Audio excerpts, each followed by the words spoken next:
Como todos saben, estamos en la carta a Tito. Amén. La carta a Tito. Y hoy día vamos a estar precisamente capítulo 2, versos 6 al 8. Capítulo 2, versos 6 al 8 de Tito.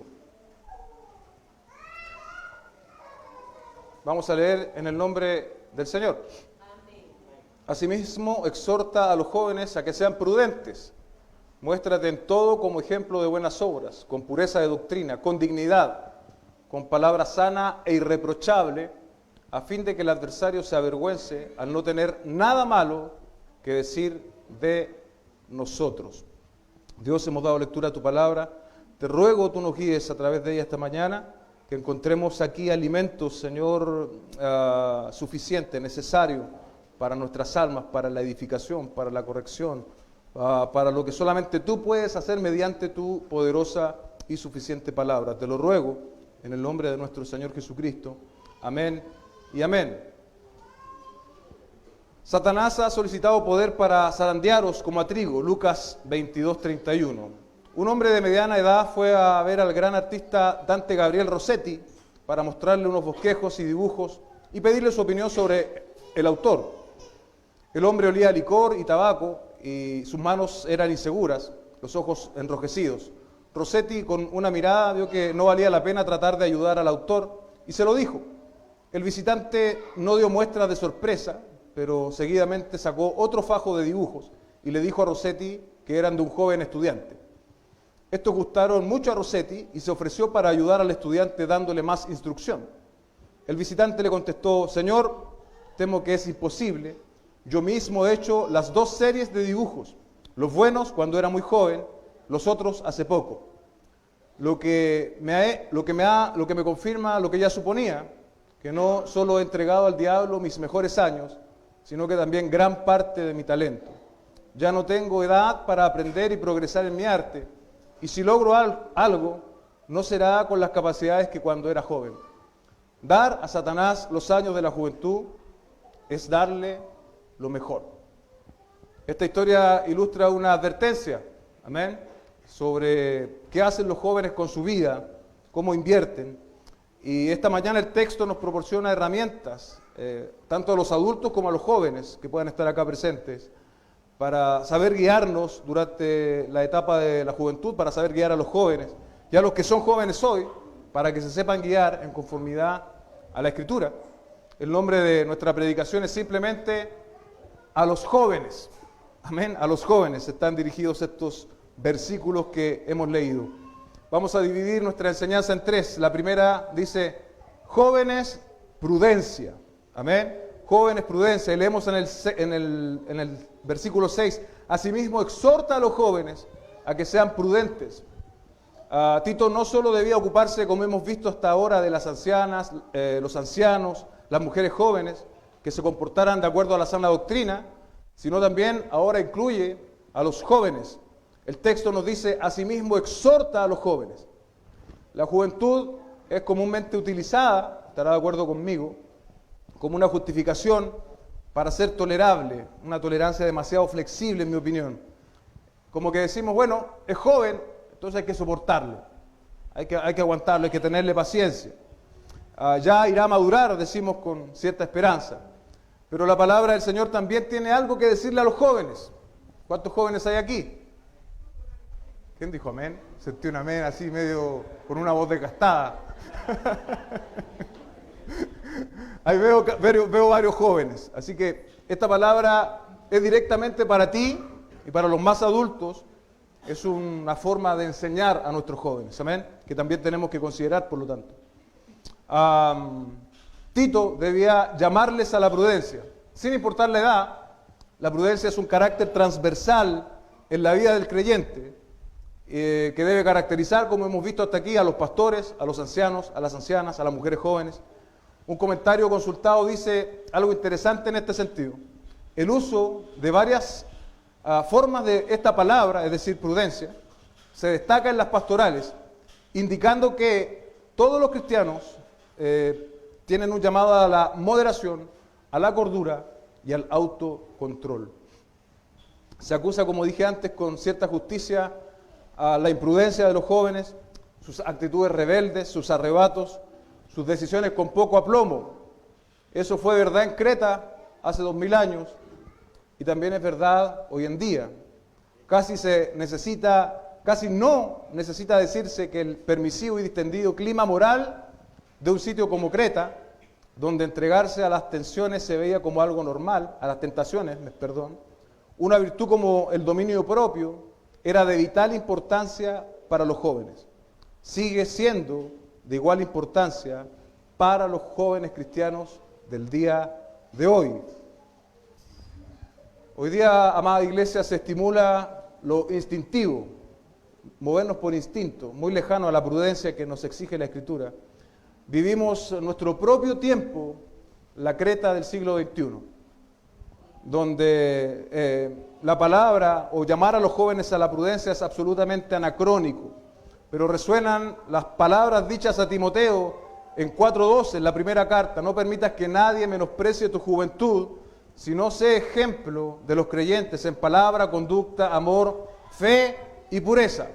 Una cosa es lo que hace el mundo, los jóvenes del mundo, y otra diferente debe ser necesariamente lo que hacen los jóvenes en Cristo. La juventud cristiana está permeando, esta es una pregunta, permeando con las virtudes como la prudencia, o más bien estamos siendo permeados con las actitudes pecaminosas del sistema como la rebeldía, la irresponsabilidad, la falta de respeto. ¿Qué está sucediendo? Cuando miramos con sinceridad a los jóvenes de nuestras iglesias, ¿son influencia o ellos son influenciados por este sistema? Me llama la atención, aquí tengo 2 textos para ofrecerles. Voy a leer solo un texto, un versículo, pero aquí hay una lista de pecados bastante larga, pero quiero que escuche con atención. En Romanos 1:30 dice, por ejemplo: detractores, aborrecedores de Dios, insolentes, soberbios, jactanciosos, inventores de lo malo, desobedientes a los padres. Entre pecados bastante serios, y la lista es más larga, yo solo leí el versículo 30. Detractores, aborrecedores de Dios, insolentes, soberbios, jactanciosos, inventores de lo malo, desobedientes a los padres. Se repite esto en 2 de Timoteo 3:2.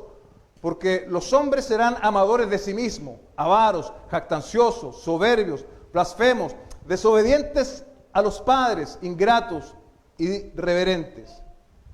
Como usted puede ver, la falta de prudencia hoy, manifestada en aspectos como la desobediencia a la autoridad, a los padres, es una cosa común. Y es incluso, no es solo común, hoy día es valorado, hermano.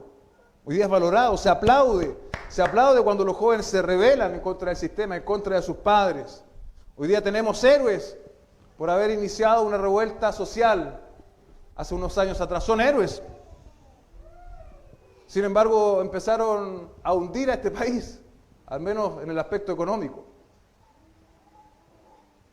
Ser prudente es tener buen juicio, cordura, previendo y evitando faltas y peligros. Nos dice el comentario bíblico del Nuevo Continente. La prudencia puede ser en nuestra sociedad una característica en extinción, algo que ya parece de otro tiempo, quizás de manera particular y acentuado en los jóvenes, pero no ha de ser así en la Iglesia de Cristo. Y aquí los más adultos tenemos una gran responsabilidad. Necesitamos formar jóvenes prudentes. Ellos serán los futuros padres, las futuras madres, los futuros líderes profesionales. Ellos van a estar tomando, ¿cierto?, el escenario de este mundo. Y necesitan un patrón, necesitan un molde, necesitan un ejemplo, necesitan hoy un Tito en su propio contexto. Y la pregunta, amada iglesia, ¿dónde lo van a encontrar? ¿En el mundo? Difícilmente. Otrora los profesores eran considerados buen ejemplo. Hoy día no estoy tan seguro. Menos en la universidad, muy poco probable. Pueden haber excepciones, pero es muy difícil. El mundo vende la revolución, la anarquía, como medios válidos para conseguir un fin. Los ansiados cambios, dicen, ¿no? Pero el único cambio real y verdadero lo trae Jesucristo mediante su evangelio. y no se vale de armas revolucionarias, sino del Evangelio mismo y de características como la prudencia. Necesitamos, por lo tanto, amados hermanos, ser modelos de ese Evangelio para los jóvenes. Y los jóvenes, escúchenme, el mundo hace algo, pero eso no quiere decir que tú lo tengas que hacer también. El mundo tiene su propio sistema, su propia forma de vida, pero tú eres llamado como hijo de Dios, sí lo eres, a tener un estilo de vida diferente, distinto. En el contexto de Creta fue Tito, ¿cierto?, el llamado a ser este ejemplo. Hoy día somos muchos de nosotros. Por lo tanto, aquí está el segundo punto, y es que se busca un modelo, se busca un molde, alguien que pueda mostrar, ¿cierto?, cómo luce el Evangelio. El versículo 7 nos dice, muéstrate en todo como ejemplo de buenas obras, con pureza de doctrina, con dignidad, con palabra sana e irreprochable, al comienzo del versículo 8. Yo pensaba en esto, y es que un mal ejemplo tiene un poder magnético, como una especie de imán. Y pienso que la explicación para ese magnetismo, para esa atracción es el pecado. El pecado atrae más pecado. Amén. Y versus, ¿cierto?, un buen ejemplo, no solo es difícil de encontrar, sino que los buenos ejemplos son resistidos. El camino ancho, ¿cierto?, y quienes transitan por él son modelos para una sociedad como la nuestra. Y para muestra un botón, basta ver, por ejemplo, la música que oyen nuestros jóvenes hoy. Y es obvio que la música que ellos exponen y los exponentes que ellos tienen, yo aún no me explico cómo en especial las mujeres, pueden oír los géneros hoy día llamados urbanos, cuando lo único que hace esa música es denigrar a la mujer. Y aún los jóvenes hombres, no sé cómo pueden oír ese tipo de música, porque imagino que ellos también tienen hermanas y madres. Y esa es música basura. Cuide sus oídos, amado joven, porque si hay algo que he aprendido es que la música es un fuerte medio de comunicación. Y es tan fuerte que pasa muchas veces desapercibido y obviamente trae daño por lo que está comunicando ese mensaje, que es un mensaje, escúcheme bien, un mensaje en contra de Dios, directamente. Pero gloria al Señor, hermano, este es un escenario, cierto, difícil el que vivimos hoy, pero nuestro texto hoy día implica jóvenes cristianos, jóvenes nacidos de nuevo, que se diferencian precisamente en este hecho, que han nacido de nuevo.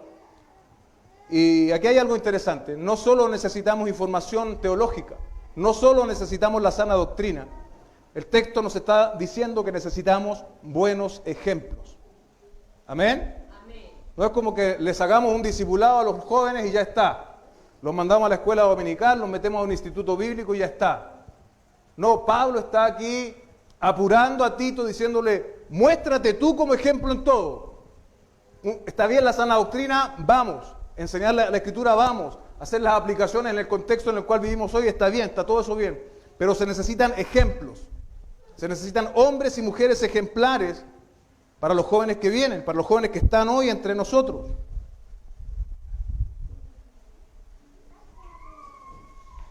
El texto, amados hermanos, nos ofrece algo muy particular en este énfasis. Hemos visto en otras oportunidades, en otras predicaciones, en otras enseñanzas, hablando de la soberanía de Dios, ¿sí?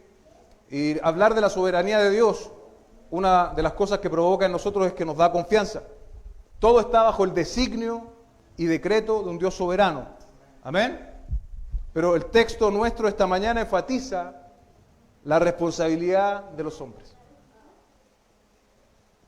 Si amas la soberanía de Dios, tienes que amar también la responsabilidad que a ti te compete, que a mí me compete como cristiano. Dios ha decidido en su soberano plan levantar ejemplos para que otros puedan seguir esos ejemplos. Muéstrate en todo como ejemplo de buenas obras. Ahí está ese término, ¿no? De buenas obras.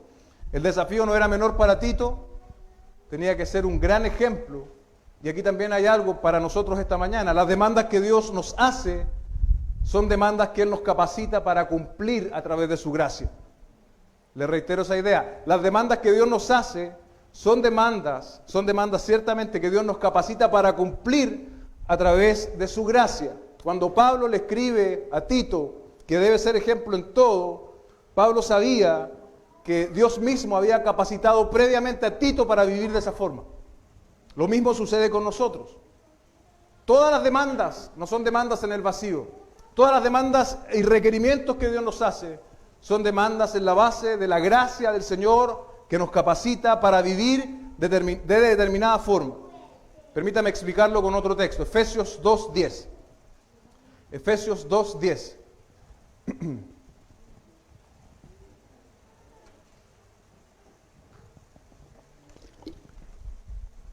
Porque somos hechura suya, creados en Cristo Jesús para hacer buenas obras.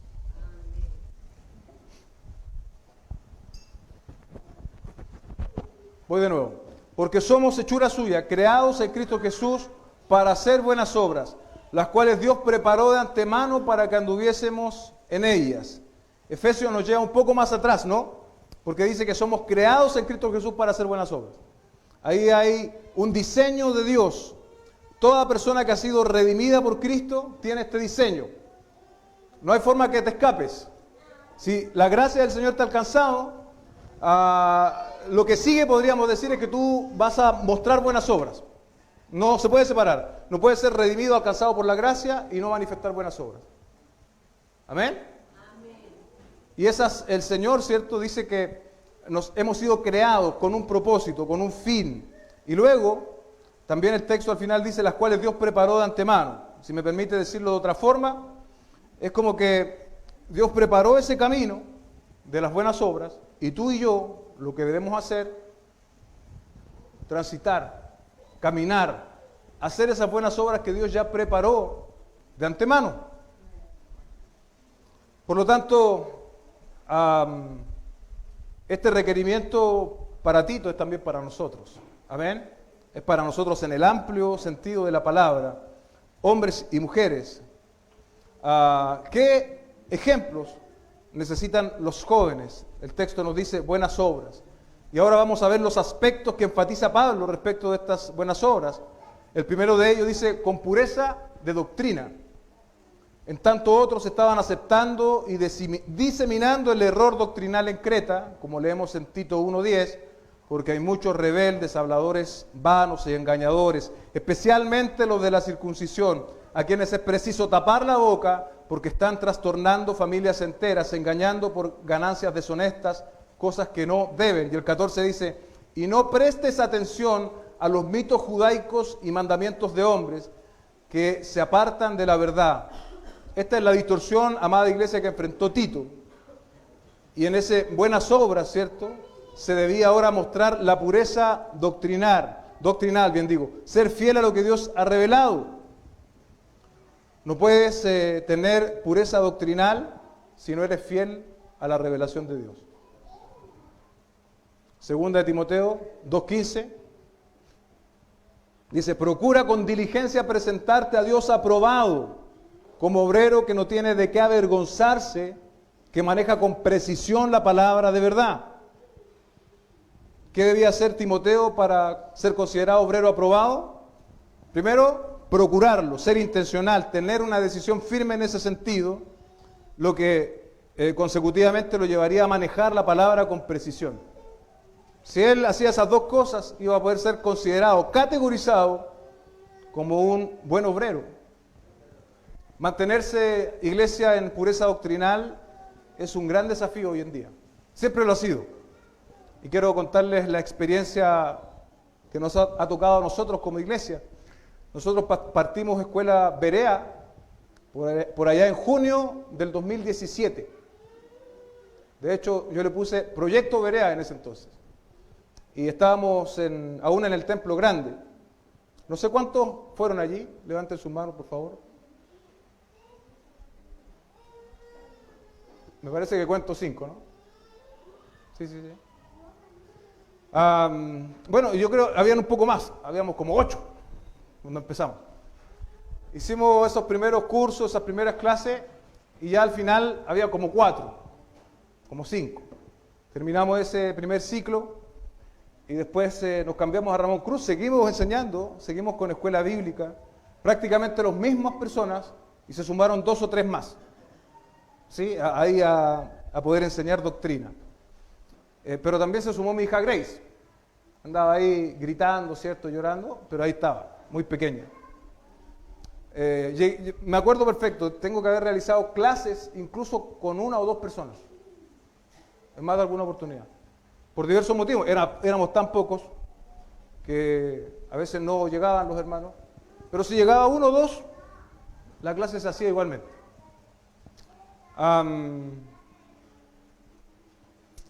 En este último año, producto de la pandemia, trasladamos el sistema a online. Bueno, ha cambiado drásticamente la situación. Los participantes se han quintuplicado, pero mi punto es este, hermano, y quiero leerlo tal como lo escribí. Hemos oído muchas veces, si no funciona, no sigas haciendo lo mismo. ¿Lo ha escuchado usted? Si algo no funciona, no sigas haciendo lo mismo. Puede ser verdad en otros sentidos, pero no en el sentido de la pureza doctrinal. Debemos mantenernos haciendo lo mismo, profundizar en el conocimiento de Dios, procurar la pureza doctrinal, incluso si la gente se va, incluso si la gente deja de asistir. No tenemos la alternativa de cambiar la dinámica. Tenemos que seguir proclamando con fidelidad a la palabra del Señor. Siempre habrá ofertas, siempre habrá mitos judaicos, siempre habrá mandamientos de hombres actualizados para seducir a aquellos que los quieren escuchar. Pero también, y gloria al Señor por ello, siempre habrá pueblo, siempre habrá iglesia, siempre habrá gente incluso capaz de moverse varios kilómetros para buscar una iglesia, tal vez sin mucha infraestructura, sin muchos recursos en lo físico, pero una iglesia que al menos tiene la intención de ser fiel al Señor.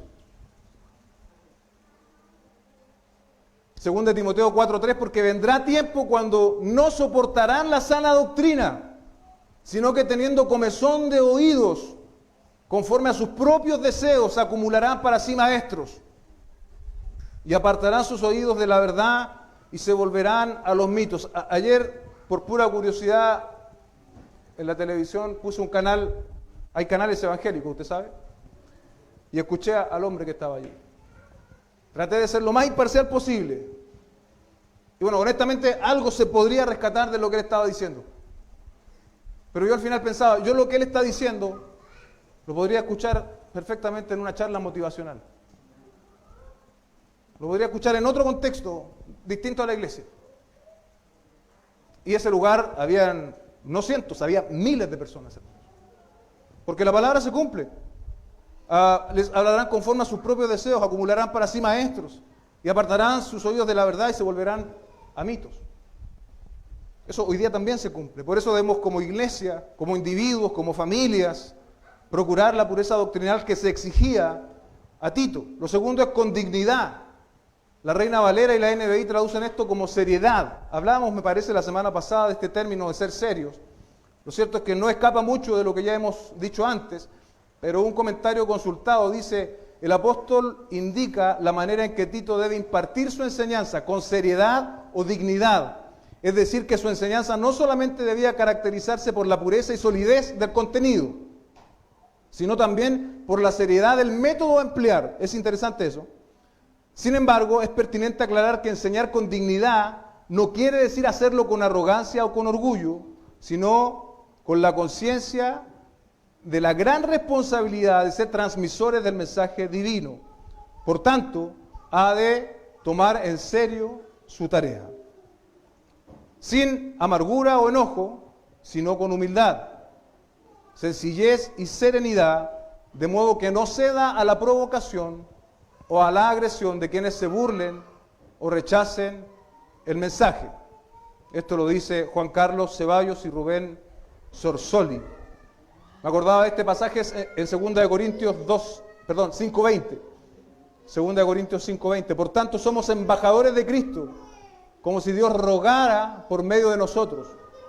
En nombre de Cristo les rogamos, reconcíliense con Dios. La gran responsabilidad de la dignidad requerida Tito, es también requerida tal vez de manera distinta a cada uno de nosotros. Al predicador, al papá, a la mamá y también al joven, por supuesto.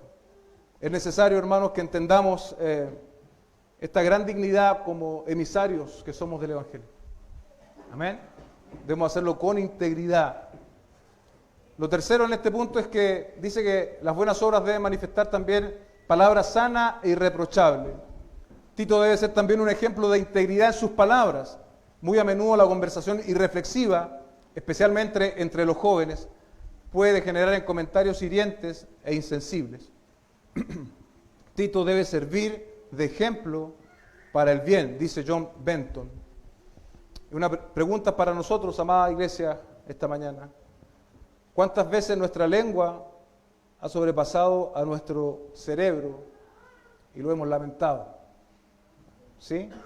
Por lo menos yo reconozco que en más de alguna oportunidad me pasa y nos sigue pasando. Santiago 3 les dice a sus destinatarios, capítulo 3, verso 5, así que también la lengua es un miembro pequeño y sin embargo se jacta de grandes cosas. Pues qué gran bosque se incendia con un tan pequeño fuego. También la lengua es un pequeño fuego, un mundo de iniquidad. La lengua está puesta entre nuestros miembros, la cual contamina todo el cuerpo, es encendida por el infierno, inflama el curso de nuestra vida. La palabra ejemplar en buenas obras debía ser sana e irreprochable. Los jóvenes hoy día reaccionan con argumentos y se las saben todas, ¿no? Pero el modelo que nos presenta la Escritura es un modelo que cuida sus palabras, que mantiene su lengua bajo el dominio propio. Amén. Quiere ser un hombre y en extensión también, ¿por qué no una mujer de una palabra sana e irreprochable, que no hayan acusaciones en contra de él? Por último, el punto 3 de nuestra predicación, el resultado. ¿Qué resulta de esto? Una vez hecho el llamado a la prudencia, la exhortación, una virtud innegociable para el cristiano y que por supuesto para los jóvenes también. Y el segundo punto que hemos visto, también un ejemplo. Tito era un ejemplo, era llamado a ser un ejemplo, como también muchos de nosotros hoy día somos llamados a ser ejemplares en este sentido. Dios cuenta con que nuestros años en la fe no solo sumen canas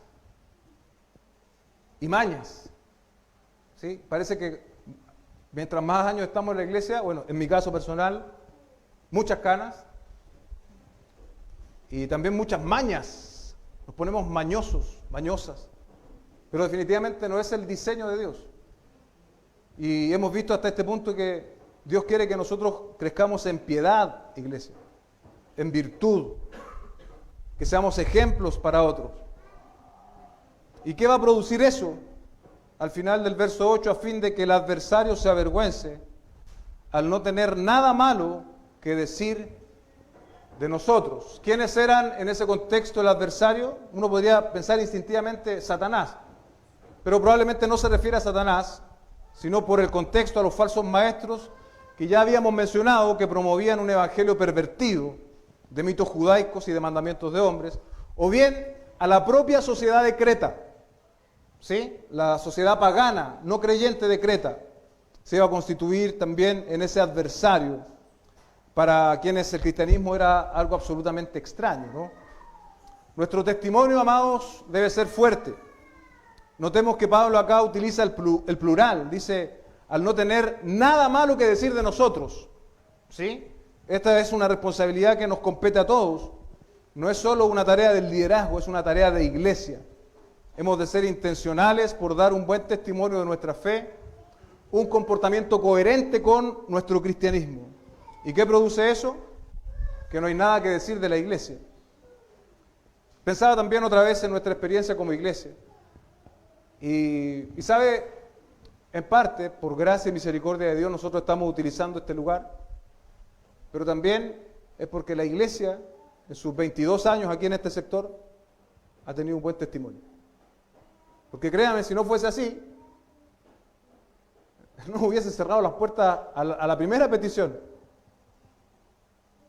Pero en el tiempo que Dios nos ha permitido trabajar en este sector, se ha dado una buena luz, un buen fruto. Y muestra de eso es que hoy día nosotros podemos utilizar espacios que son, digamos, destinados para lo social como este. Y damos gracias al Señor por ello, y no nos conformamos con eso, sino que entendemos que aún debemos aceptar este texto y mejorar nuestro testimonio como iglesia local, como individuos particulares, como familias, como jóvenes, que se diga de ti que eres un joven diferente, un hombre diferente. Ustedes son una familia diferente. Ustedes son una iglesia local diferente. Porque sin lugar a dudas es la suma, ¿no?, de cada uno de nosotros lo que le da el carácter a la iglesia. La iglesia, como dice el pastor Sugel en su libro, no viene a existencia aquí el día domingo. ¿Sí? No viene a existencia aquí la hora y media que estamos, viene a existencia la iglesia y después el resto de la semana se acaba. No, nosotros seguimos haciendo iglesia el resto de la semana y tenemos el deber, según este texto bíblico, de manifestar un testimonio coherente, consistente con lo que somos. Muchas veces nos equivocamos, caemos, pecamos, pero debemos reconocer, debemos pedir perdón. Si está la posibilidad de restitución al ofendido, hacerlo también. Y así iremos creciendo, así iremos avanzando. Todos los creyentes, y en especial los ministros, han de comportarse de tal modo que, en lugar de enemigos de Cristo, que tengan motivos para desacreditar o acusar a la fe cristiana, más bien ellos mismos resulten avergonzados. Otra vez el comentario bíblico hispano es el que estoy leyendo. Entonces, básicamente, iglesia, para hacerles un resumen de lo predicado esta mañana, pensaba que iba a haber hoy jóvenes y siervos, pero al final en el estudio me di cuenta que solo el tema de los jóvenes iba a ser para esta predicación esta mañana. Tenemos una responsabilidad de exhortación. No podemos amoldearnos, bien digo, a la cultura. No, si los jóvenes hoy día son así. Pueden ser así en el mundo sin Dios, pero nosotros servimos a otro parámetro. Estamos en este mundo, pero no somos del mundo. La iglesia tiene una responsabilidad de exhortar a los jóvenes, de animarles también. Recuerda a la figura de Bernabé. Necesitamos adultos que exhorten a los jóvenes, que estén con ellos, que les tengan paciencia. Recordé ahora mismo una experiencia hace muchos años. Se le profetizó a un joven, y Dios sabe que no estoy mintiendo porque lo escuché, estaba yo ahí en esa sala. Un joven de menos de 20 años, se le profetizó, le dijeron, esta es la última oportunidad que Dios te da. Y después siguió la profecía. Imagínense, a un joven de 20 años se le dice, esta es la última oportunidad que Dios te da. Ese muchacho pudo haber salido, haber pecado, y él entendió que era su última oportunidad. Por prácticas como esa, bueno, muchos hoy día se han apartado de la fe. No es la justificación final, no es la razón final, pero muchos se han apartado.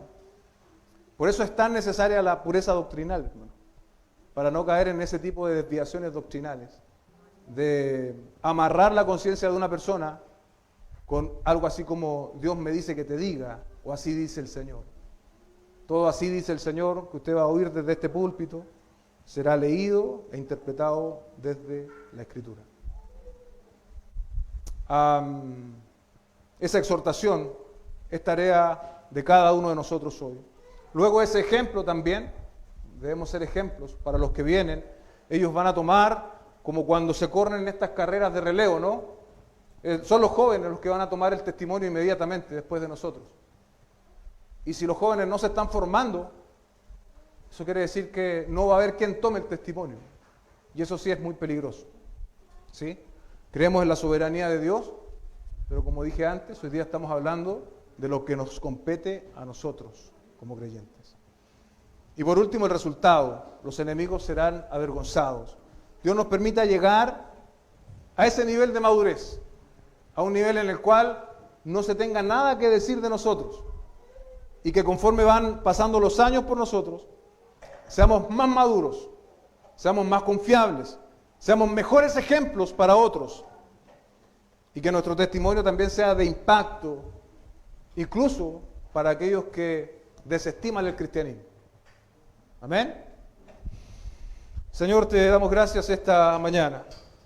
Hemos tenido un mensaje hacia los jóvenes y te doy gracias porque puedo ver al menos 4 o 6, por lo menos, jóvenes en este lugar. Y te pido por ellos, Señor. No los voy a nombrar, no quiero incomodarles, pero te pido por estos jóvenes que están oyendo esta palabra hoy día. Tú lo diseñaste de esta forma y no llegaron por accidente, Señor. Te ruego que esta palabra haya cabida en sus vidas, Señor, para que puedan ser llamados, Señor, también por ti, y puedan ser llamados a la prudencia, como hemos visto, y puedan ser también unos jóvenes diferentes a los jóvenes que el mundo tiene, Señor. Y oramos también por nosotros como iglesia local, los que ya hemos vivido cierto tiempo, los que ya hemos sumado ciertos años, desde el más anciano hasta el más joven, Señor.